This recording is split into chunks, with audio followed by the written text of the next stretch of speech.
반갑습니다. 부동산 투자 여행의 박일입니다. 자, 지난번에 잉여 없는 부동산에 대해서 좀 어렵지만은 말씀을 드렸습니다. 오늘 역시 마찬가지로 잉여 없는 경매와 매수 신청에 대해서 말씀을 드릴까 합니다. 민사집행법 제102조 규정에 의하면은 잉여의 가망이 없다는 법원의 통지를 받고 잉여 있을 가격으로 매수 신청을 하였는데 이때는 어떻게 진행이 될 것인가 라는 점을 가지고 말씀을 드릴까 합니다.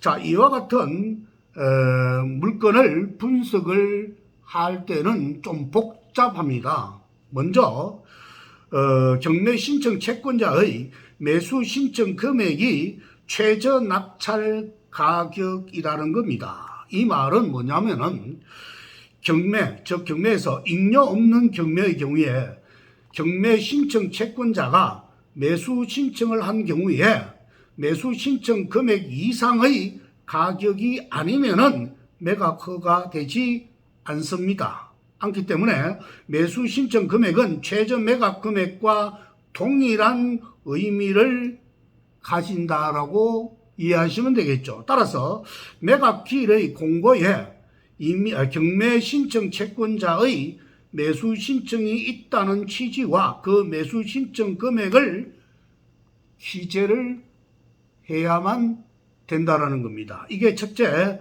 분석이고요. 두 번째 분석에서는 매각 기일에 매수 신청 금액 이상으로 입찰하지 않을 경우에는 어떻게 되느냐라는 겁니다. 여기에 대해서는 매각 기일에 경매 신청 채권자의 매수 신청 금액 이상으로 입찰하지 않을 경우에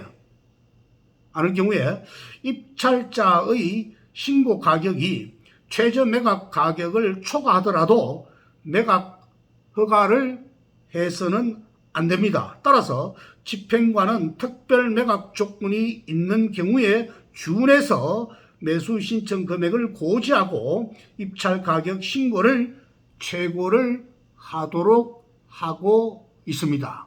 세 번째 분석에서는 매수 신청 금액 이상의 응찰자가 없을 경우에는 어떻게 하느냐? 매수 신청 금액 이상의 입찰자가 없는 경우에는 경매 신청 채권자가 매각 기일에 출석했는지 여부에 따라서 따라서가 아니라 떠나서 경매 신청 채권자를 최고가 매수 신고인으로 하고 그 성명과 가격을 호창한 후에 입찰은 종결하게 된다라는 겁니다. 세 번째 분석에서는 경매 보증금 지급 여부입니다. 경매 보증금 지급 여부.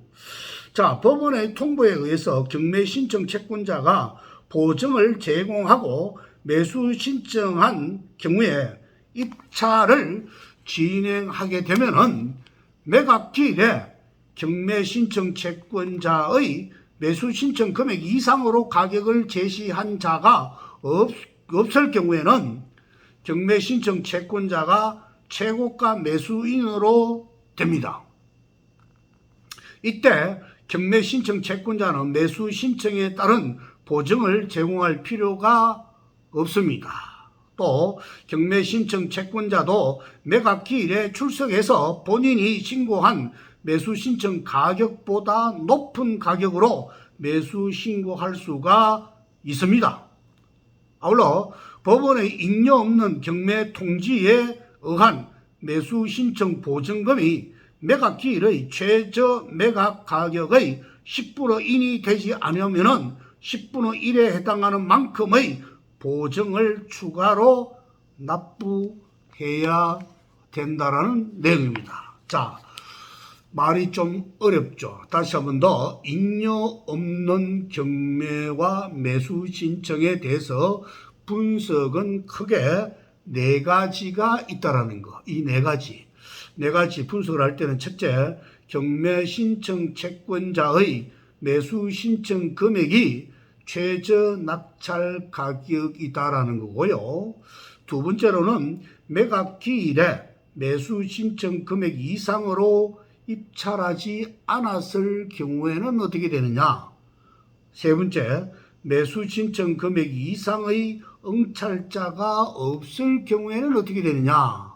마지막으로 경매 보증금 지급 여부는 어떻게 되느냐라는 거. 이 네 가지를 먼저 머릿속에 가지고 이와 같은 물건을 분석할 때 접근을 해야만이 성공할 수가 있다라는 점 기억해 주시면 좋겠습니다. 죄송합니다.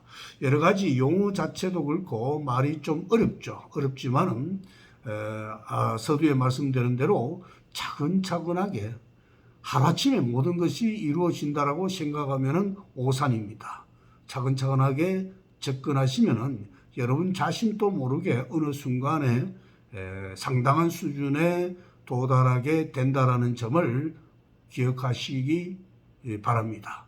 자, 수고했습니다. 좋아요와 구독 부탁드리겠습니다.